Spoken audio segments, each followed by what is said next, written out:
There's one other game, guys. I guess we should just throw it in here. I mean, we should just talk about it a little bit, I guess. Some people are calling it the game of the year. I would have to agree. Alabama State at Jackson State is homecoming. The top two teams in the SWAC East. I would dare say the top two teams in the SWAC. This could decide the division right here this weekend. Wilton, you are in Jackson, Mississippi, and you were at practice this morning, right? I was. What was happening besides practice? Obviously, so looking at the players, how they were practicing, like Coach Taylor has his guys locked in. They know what this game means, and he kind of alluded to that in his press conference this week with some of the local media, that like it wasn't much that he had to explain about the magnitude of this game. Yes, it's homecoming, but he quickly told them, like he told them in previous years, that the homecoming festivities, those things aren't for us. Like Jackson State has to handle business if they want to continue to go after the goal that they hope to get to in the month of December, and that's competing in a SWAC championship. And so, no better way to test that against basically arguably the second best team in the SWAC East in Alabama State, who is essentially rolling on all cylinders when it comes to the game. Andrew Body, we talked about him, his ability to create explosive plays. Their rushing attack has come along in the last two games for Alabama State, which of course that also helps Andrew Body and what he's able to do in terms of putting the ball in the air to his weapons, specifically Jalen Jones. And while their defense, the Hornets defense, isn't necessarily exactly the way it has been in the last, say, 2 to 3 years, it's still dominant. And I think that you're going to see Saturday should be a showcase between two really good teams on both sides of the ball, to where there are going to be moments where this game could potentially come down to special teams. A special teams play could be the difference maker in this game. I also think that whichever team's defense comes up with the critical stop or multiple critical stops in this game is going to win the contest. Wilton, we heard you when you said Alabama State, the second best team in the division. I mean, I think right now you can't say like who's the better team in the division. Like it's 1-1. Like. Well, I'm under the impression that until you beat the champion, then they're still the champion. So after this week, if Alabama State beats Jackson State, they are arguably for sure the number one team in the SWAC East. Have they played like the number one team in the SWAC East? Absolutely. Have they gotten the recognition at the same level that Jackson State has, throughout the first, 5-6 weeks into the season? I think that they have. I don't think anyone is looking at Alabama State and saying like, oh, they're not that good, or we're not paying attention to Alabama State. Oh, that's just, that Andrew Body kid, he's just a fluke. Or, no one's saying that. Everybody knows what Alabama State is doing. Everybody's paying attention to what Alabama State is doing. And because of that, this is why, to your point, Tolly, this is why everybody is paying attention to this game. This is why the Vet could expect at least 40,000 people to watch this game this weekend. The Vet can expect. I like the rhymes there, Wilton. A 50-point performance for both teams last week. These offenses are rolling. Might come down to a defensive stop and who can stop who. Vaughn, what are you looking forward to? What's your excitement level for you and your mode of watching TV on the weekend? Man, I can't wait to watch this game. It's to me, and no disrespect to the MEAC, but it really is the game of the year in HBCU football, absolutely at this point. Watching Jackson State against Alabama A&M, I just saw a mature team that took the blow from Alabama A&M and then just got in gear. Jacobian Morgan looks so comfortable back there at quarterback. It's like the whole game has slowed down for him, and he doesn't get rattled. And what I really saw was Jackson State players look like they're having so much fun. And when a team is doing that, they want to keep having fun. So they keep doing the right things, and they keep pouring into what they need to pour into. As far as Alabama State, very good team. Seeing them up close and personal, Eddie Robinson has a solid team.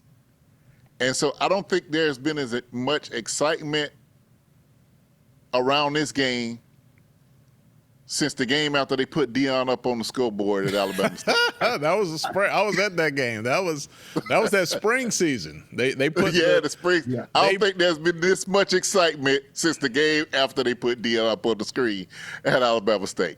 Yeah, that was. I was there. That was something. That was a moment to be remembered. Quincy, Ivory, on that edge with all that speed and size. Is Alabama State, are they going to purposefully go away from him, or do they believe in their offense like, no, you got to be worried about stopping us?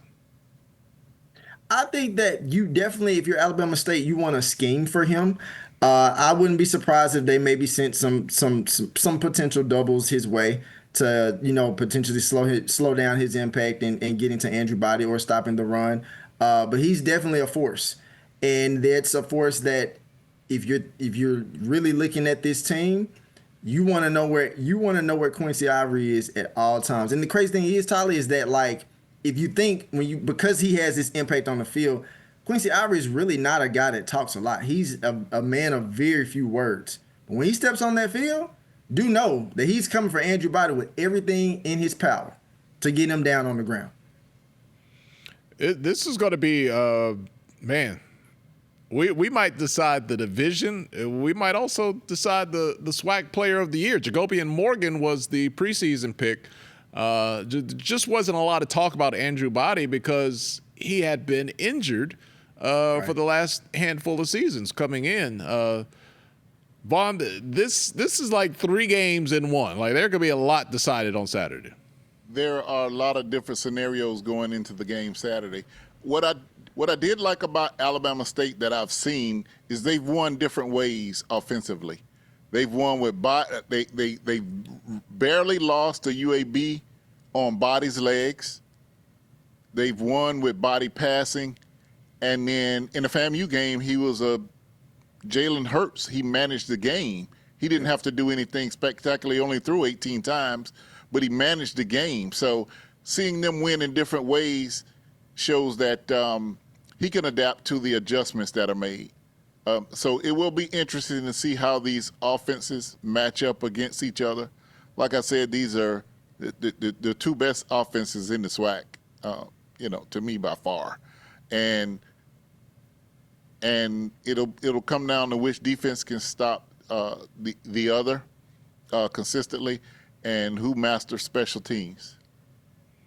What is the one thing that can't go wrong, Wilton, for either team? Like, if this one thing goes wrong or is out of character on Saturday, it could spell trouble for either Jackson State or Alabama State. I would say for Jackson State, special teams. We've seen a couple extra points been blocked for them this season. I would say special teams, that could be an issue.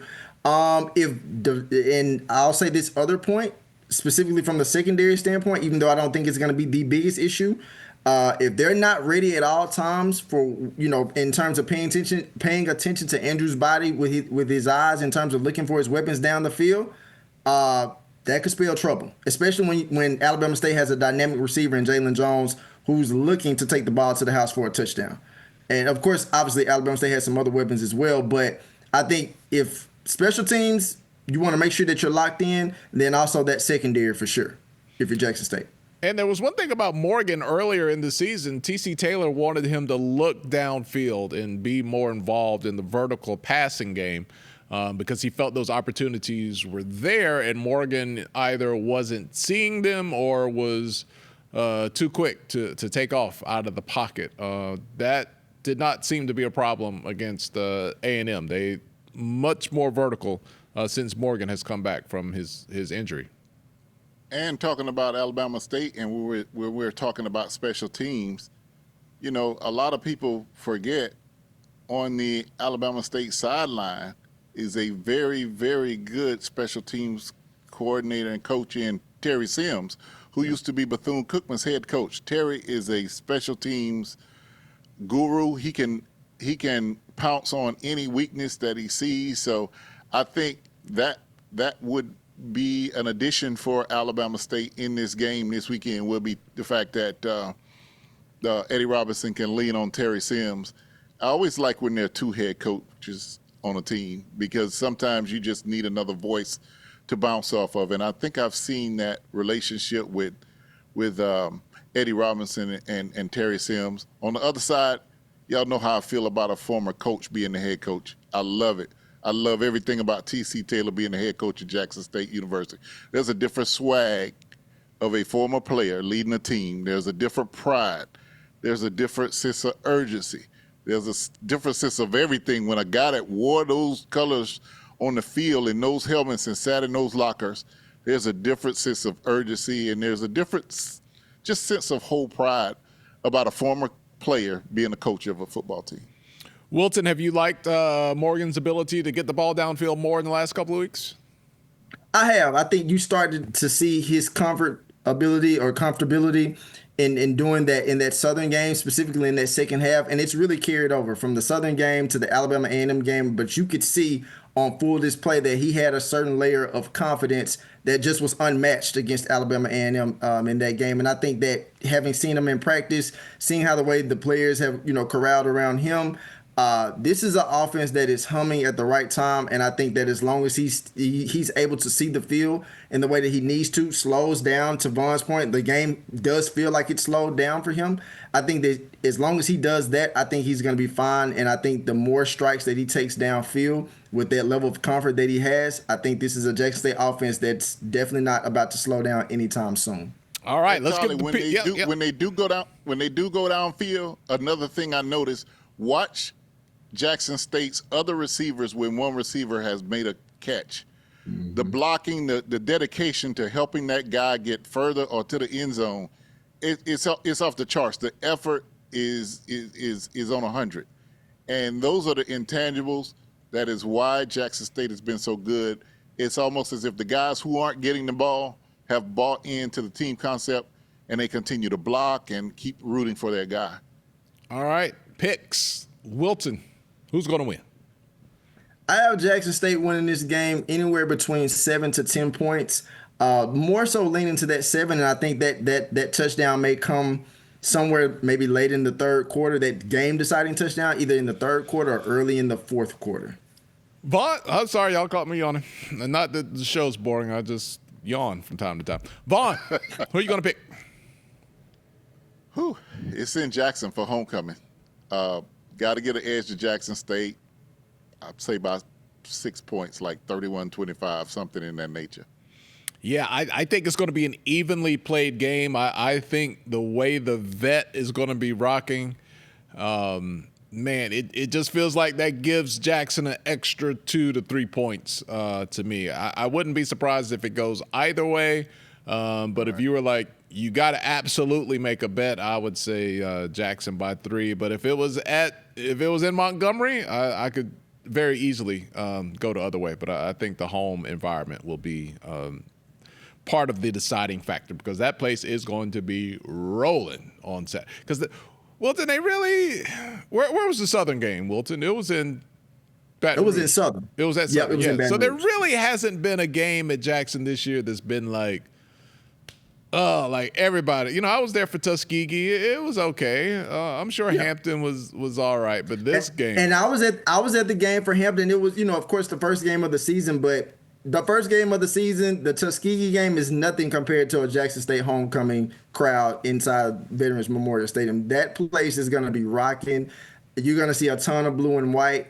I mean, Tolly, and honestly, I still expect to see a lot of Alabama State fans too, though. So I do think that, like, you're going to get the epic atmosphere of true HBCU football on Saturday from both teams.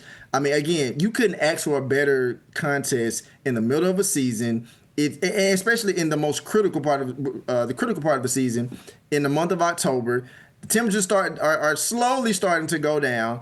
What better way to put the two best teams in the SWAC East against each other that could decide, like you said, potentially SWAC Player of the Year? It could be the SWAC East Division winner later on. It's just so much on the line, and I just think that we're going to get one of the best HBCU football atmospheres this weekend. Yeah, I'm gonna take you one farther. Wilton. I think this game Saturday will determine the SWAC champion. I wouldn't argue with you with that. So this game could be the ticket to Atlanta, is what? Are you going that far? You going as far as? Far. All right. I mean, but you can't argue with them because it's like when you look at the SWAC West, it's so wacky. Like and Tavon, when you said just a few minutes ago in another segment, you said the winner of the SWAC West may come in an overtime game on November 12th. I'm just throwing out a date. And we thinking like, okay, well, SWAC East is sold up. We know maybe by the end of this month, it's either Jackson State, Alabama State, or at least we're thinking those are the two favorites. And then in SWAC West, we're like, okay, Southern has made a rebound. Prairie has, maintained, or Grambling has came out of nowhere. Come on, Texas UAPB. Southern, Come on, UAPB. yeah, that too. Christian Peters has thrown UAPB into SWAC championship contention. Although I don't think that's going to happen.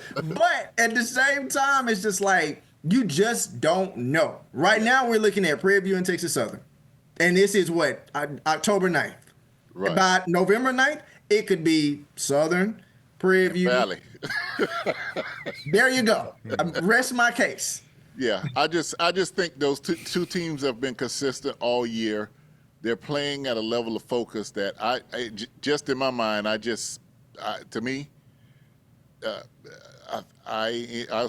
stand by my word. I think the winner of Saturday's game is absolutely the favorite for the SWAC championship.